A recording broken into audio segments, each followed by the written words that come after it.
Iguodala is a 15-year NBA veteran. He has been part of 3 organizations during his illustrious career so far, but it is fair to say that he will be remembered mostly for what he accomplished as a Golden State Warrior rather than what he did when he was in his prime.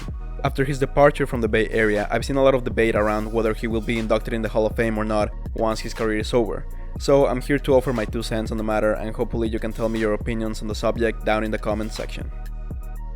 Iguodala was drafted with the 9th overall pick in the 2004 draft by Philadelphia. During his 7-year tenure with the team, he didn't enjoy a lot of playoff success.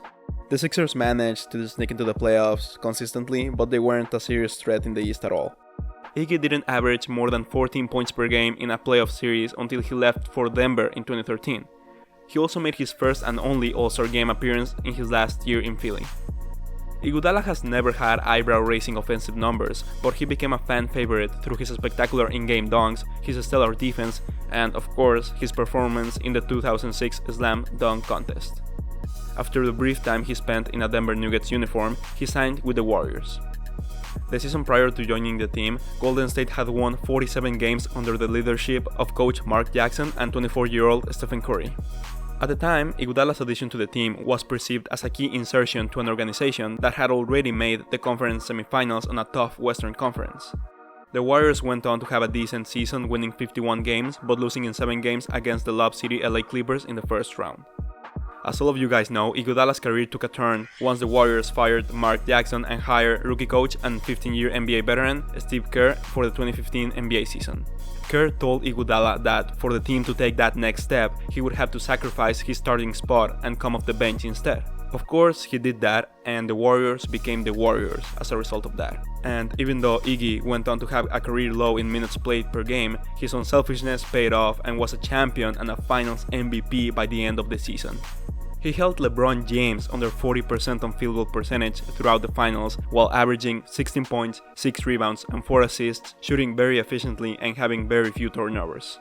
His newfound role as a key sixth man in the playoffs suited him perfectly. Since he won his first ring, he has become less productive with each passing season. However, his court awareness, maturity, and basketball IQ are always needed in the postseason. In the 2018 Western Conference Finals, the Warriors were up 2-1 against the Houston Rockets, but then Iguodala went down with a back injury that prevented him from playing the remaining of the series. The Rockets then won 2 straight games before Chris Paul's injury in Game 5 and then being eliminated in 7 games. Iggy was crucial in each finals run Golden State was able to make. It's hard to overstate his contribution both on the court and inside the locker room. Now, back to the question. Is he a Hall of Famer? Yes, he is. For one, the NBA Hall of Fame doesn't really compare to the NFL's or NHL's in terms of exclusivity, but even if it was as prestigious as those, I still would say Iguodala makes it in. You cannot tell the story of basketball without mentioning his name. He represented the league and the organizations that he was part of with class and discipline, and even without all the fancy accolades, he will always be remembered as the final piece in the Golden State Warriors dynasty.